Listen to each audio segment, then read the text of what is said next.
En una tierra antigua llamada Uz, donde los vientos acariciaban vastos desiertos y las montañas se alzaban como guardianes silenciosos, vivía un hombre llamado Job. Su nombre era conocido en toda la región, no solo por su inmensa riqueza, sino por su corazón íntegro y su temor profundo a Dios. Job era un hombre que caminaba en justicia y alejaba el mal. Su vida era un ejemplo para su pueblo y para las generaciones futuras. Poseía 7 hijos y 3 hijas, y sus posesiones eran innumerables: 7.000 ovejas, 3.000 camellos, 500 yuntas de bueyes y 500 asnas, además de una gran cantidad de siervos que trabajaban con diligencia en sus tierras y con sus rebaños. Su prosperidad era tanta que se le consideraba el mayor y más respetado hombre del Oriente. Pero más allá de las riquezas materiales, Job era un hombre de fe, alguien que buscaba agradar a Dios en todo lo que hacía. Cada vez que sus hijos terminaban un banquete, Job tomaba la costumbre de levantarse y ofrecer sacrificios en su nombre, temeroso de que, quizás, en sus corazones hubieran pecado y blasfemado contra Dios. Su amor paternal y su reverencia eran tan profundos que ninguna celebración terminaba sin que él intercediera en oración y arrepentimiento. La Biblia dice: «Y era aquel varón perfecto y recto, temeroso de Dios y apartado del mal». Esta frase resume el carácter que hacía de Job un hombre único, un hombre cuya vida entera era una ofrenda silenciosa a su Creador. Pero lo que Job no sabía es que su fidelidad y su integridad no solo eran admiradas en la tierra, sino que eran tema de conversación en los cielos. Pronto, su vida cambiaría de una forma que ni él mismo podría imaginar, una prueba que desafiaría su fe y pondría a prueba la fortaleza de su alma. Mientras Job vivía en su prosperidad y fe, en el reino celestial se preparaba un encuentro decisivo. La Escritura relata que un día, los hijos de Dios se presentaron ante el Señor, y entre ellos apareció Satanás, el adversario, aquel que busca destruir la obra del Creador. Dios, desde su trono eterno, dirigió la palabra a Satanás. ¿De dónde vienes? Satanás respondió: De rodear la tierra y andar por ella. Entonces el Señor habló, señalando a Job como ejemplo de fidelidad y justicia. ¿No has considerado a mi siervo Job, que no hay otro como él en la tierra, varón perfecto y recto, temeroso de Dios y apartado del mal? Pero Satanás, con astucia y desafío, replicó: ¿Acaso teme Job a Dios de balde? ¿No le has cercado alrededor a él y a su casa y a todo lo que tiene? Extiende ahora tu mano y toca todo lo que tiene, y verás si no blasfema contra ti en tu misma presencia. Dios, con soberanía, concedió el permiso a Satanás para probar a Job, pero puso una condición clara: «He aquí, todo lo que tiene está en tu mano, solamente no pongas tu mano sobre él». Así, la prueba divina estaba a punto de comenzar. Lo que parecía una batalla celestial era en realidad un momento crucial para revelar la fortaleza del alma humana, la verdadera esencia de la fe y el misterio del sufrimiento. Apenas habían pasado unas horas desde que Satanás recibió permiso para probar a Job, cuando comenzaron a llegar las malas noticias. El primero fue un mensajero, jadeante y tembloroso, que irrumpió en la casa con palabras que cortaban como cuchillos. Tus bueyes estaban arando, y las asnas paciendo cerca, y los sabeos cayeron sobre ellos, y los tomaron, y mataron a los criados a filo de espada, y yo solo escapé para contártelo. No hubo tiempo para que Job asimilara esta noticia, cuando otro hombre, con el rostro pálido y los ojos llenos de miedo, llegó con más calamidades. El fuego de Dios cayó del cielo y quemó las ovejas y a los pastores, y yo solo escapé para contártelo. Antes de que las palabras terminaran de resonar, otro mensajero apareció. Los caldeos hicieron 3 escuadrones, arremetieron contra los camellos y los tomaron, y mataron a los criados, y yo solo escapé para contártelo. Finalmente, el peor golpe llegó cuando el último hombre entró precipitadamente. Tus hijos e hijas estaban comiendo y bebiendo vino en casa de su hermano mayor, cuando un gran viento vino del desierto, derribó la casa sobre ellos y murieron, y yo solo escapé para contártelo. Ante este torrente de desgracias, Job se levantó, rasgó sus vestidos en señal de luto, se rapó la cabeza y se postró en tierra en un acto de profunda adoración. Aún en medio del dolor más inmenso, sus palabras resonaron con una fe inquebrantable. Desnudo salí del vientre de mi madre, y desnudo volveré allá. Jehová dio y Jehová quitó. Sea el nombre de Jehová bendito. En ese instante, el hombre que había perdido todo, excepto su fe, se mantuvo firme, y la Escritura da testimonio. En todo esto no pecó Job, ni atribuyó a Dios despropósito alguno. Mientras Job permanecía firme en su fe y sufría el dolor de sus pérdidas, el cielo se abrió nuevamente para una nueva reunión entre Dios y Satanás. Satanás no había terminado su tarea y volvió a desafiar la integridad de Job. Piel por piel, todo lo que el hombre tiene dará por su vida. Pero extiende ahora tu mano y toca su hueso y su carne, y verás si no blasfema contra ti en tu misma presencia. Dios, en su infinita sabiduría, permitió esta segunda prueba, pero con una condición clara. He aquí, él está en tu mano, mas guarda su vida. Entonces Satanás salió con malicia y afectó a Job con una terrible enfermedad.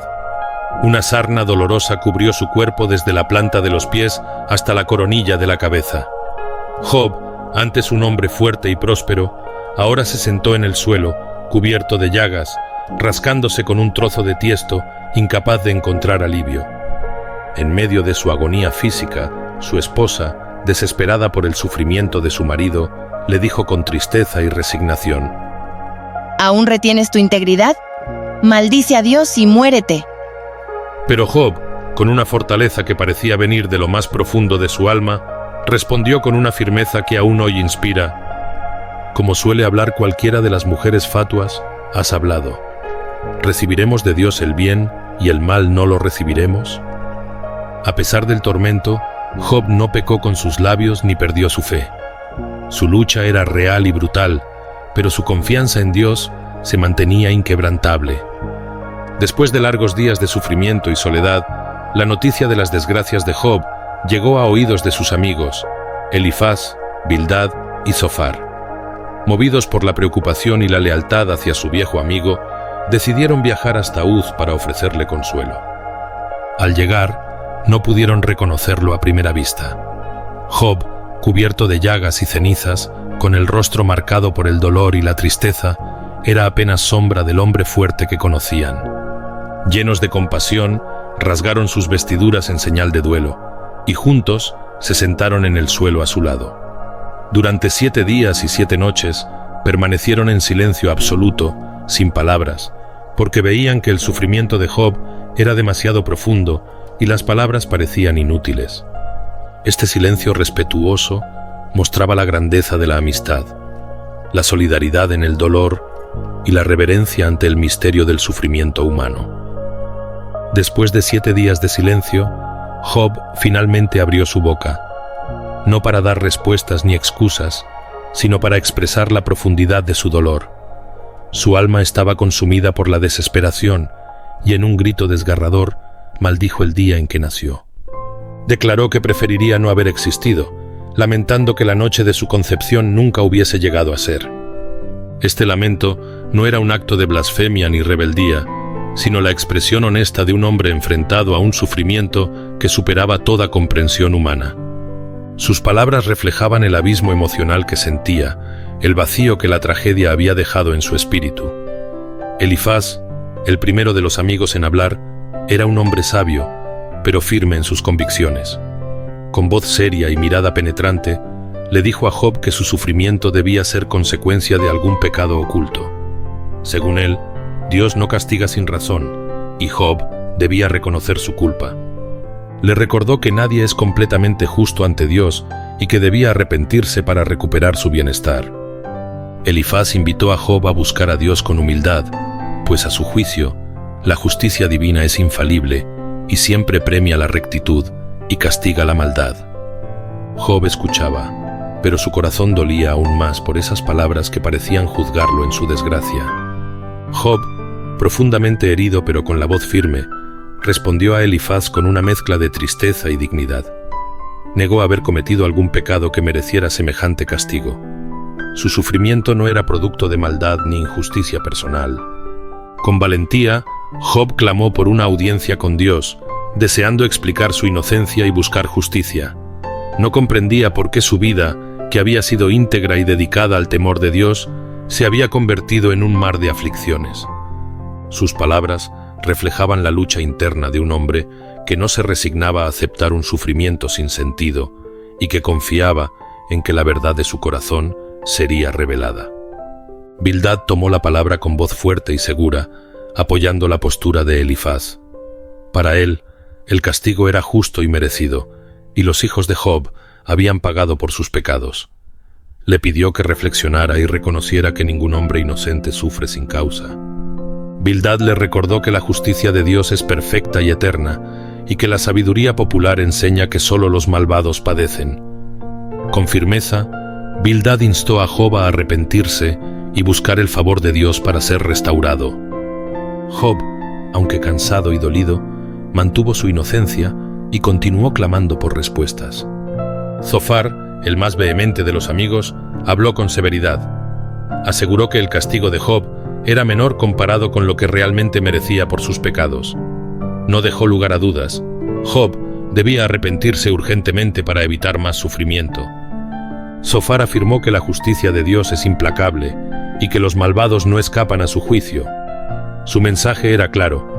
Job estaba equivocado al negar su culpa y debía reconocer su pecado. Job, agotado física y emocionalmente, escuchaba estas palabras como puñales, pero no cedía en su convicción de ser inocente. Frente a las duras palabras de sus amigos, Job se mantuvo firme. Con voz cansada pero llena de dignidad, afirmó que no había cometido ningún mal que justificara sus sufrimientos. Manifestó su deseo de que Dios escuchara su voz y le diera la oportunidad de defenderse. Job lamentó que Dios pareciera oculto y distante, y se preguntaba por qué su justicia no se hacía evidente. Expresó la soledad que sentía, la incomprensión de su situación y el deseo ardiente de encontrar respuesta y consuelo. Su corazón dolido clamaba por justicia, pero también por un encuentro con su Creador. Cuando los tres amigos de Job ya habían hablado largamente, apareció un joven llamado Eliú. A diferencia de los demás, Eliú había esperado pacientemente para hablar y con sabiduría les reprochó a los mayores que habían defendido a Dios sin razones suficientes y sin comprender el propósito del sufrimiento. Eliú afirmó que el sufrimiento puede tener un significado más profundo, un medio para corregir, enseñar y purificar. Insistió en que Dios no castiga injustamente y que a veces el dolor es una herramienta para llevar al hombre hacia la sabiduría y la humildad. Su discurso abrió una nueva perspectiva en el debate, señalando que el sufrimiento puede ser un acto de misericordia divina, aunque difícil de entender para la mente humana. Después de tantas palabras humanas, llegó el momento en que el cielo rompió el silencio. Un torbellino surgió, una tormenta majestuosa y temible, y desde allí, Dios habló con voz potente y llena de autoridad. En lugar de responder directamente a las preguntas y reclamos de Job, Dios comenzó a interrogarlo sobre los misterios de la creación. ¿Dónde estabas tú cuando yo fundaba la tierra? Házmelo saber, si tienes inteligencia. Dios le habló sobre la formación de los cielos y la tierra, el orden del universo, la fuerza del mar y la llegada de la aurora. Le mostró a Job que la sabiduría divina es infinita y que el hombre no puede comprender todos los designios del Señor. Este discurso no fue para humillar a Job, sino para mostrarle la grandeza y soberanía de Dios y la necesidad de humildad ante lo desconocido. Desde el torbellino, Dios siguió describiendo la magnificencia de su creación. Habló del poder con que sostiene los mares, la forma en que dirige las estaciones y da la luz al amanecer. Mencionó las criaturas salvajes que habitan el mundo, el león feroz, el caballo impetuoso, el águila que domina el cielo. Estas imágenes de poder y majestuosidad tenían un propósito: recordarle a Job que, aunque su sufrimiento era real y doloroso, él era parte de un diseño mucho más vasto y complejo que iba más allá de su entendimiento. Dios invitó a Job a confiar en su sabiduría y soberanía, aunque los caminos de la vida a veces fueran difíciles de comprender. Al escuchar las palabras de Dios, Job sintió una mezcla profunda de humildad y reverencia. Comprendió que sus preguntas y quejas no podían abarcar la inmensidad del plan divino. Reconoció la soberanía de Dios y la limitación de su propio entendimiento. Con voz quebrantada y lleno de arrepentimiento, Job declaró: Yo conozco que todo lo puedes, y que no hay pensamiento que se esconda de ti. De oídas te había oído, mas ahora mis ojos te ven. Por tanto me aborrezco, y me arrepiento en polvo y ceniza. Este momento marcó la transformación definitiva en la vida de Job, donde la aceptación y la fe se unieron en medio del dolor. Luego de que Job expresó su humildad y arrepentimiento, Dios dirigió su atención a los amigos de Job, quienes habían malinterpretado la causa del sufrimiento de Job y hablado sin fundamento. El Señor les dijo: No habéis hablado de mí lo recto, como mi siervo Job. Dios ordenó que sus amigos ofrecieran sacrificios y que Job orara por ellos para que fueran perdonados. Este acto mostró la importancia del perdón y la reconciliación, y preparó el camino para la restauración total de Job. Job, con un corazón generoso y lleno de misericordia, oró por sus amigos a pesar de la dureza de sus palabras y acusaciones.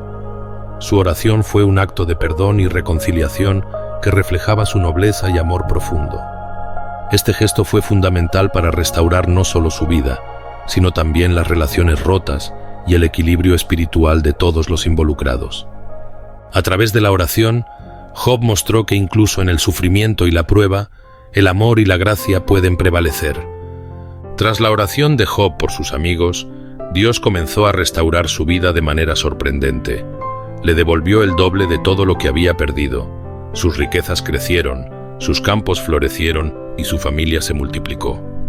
Esta bendición fue un signo del favor divino y la recompensa por la fe inquebrantable de Job, quien había perseverado en medio de la prueba. La restauración fue completa y abundante, mostrando que la fidelidad a Dios siempre tiene su recompensa. Job recibió 7 hijos y 3 hijas más, cada una tan hermosa y admirable como las anteriores. Sus hijas fueron consideradas las más bellas de toda la tierra, y Job les otorgó herencias junto con sus hermanos, lo que era inusual en aquellos tiempos. La familia de Job se renovó y creció, llenando su casa de alegría y esperanza. Su vida, marcada por el dolor y la pérdida, se transformó en un testimonio vivo de la restauración y la gracia divina. Después de la restauración, Job vivió muchos años más, llegando a la ancianidad en paz y plenitud. Disfrutó de ver crecer a sus hijos, nietos y hasta bisnietos en un ciclo de bendiciones que perduró más allá de su propia existencia. La Escritura nos dice: «Y murió Job viejo y lleno de días». Su historia quedó como un legado de fe, paciencia y esperanza para todas las generaciones. La historia de Job nos invita a reflexionar profundamente sobre el misterio del sufrimiento humano. ¿Por qué los justos sufren? ¿Cómo mantener la fe cuando la vida se desmorona? Job nos muestra que el sufrimiento no siempre es un castigo, sino a veces una prueba, un camino para fortalecer el alma y acercarnos más a Dios. Su ejemplo nos enseña a confiar incluso cuando no entendemos, a permanecer firmes cuando todo parece perdido.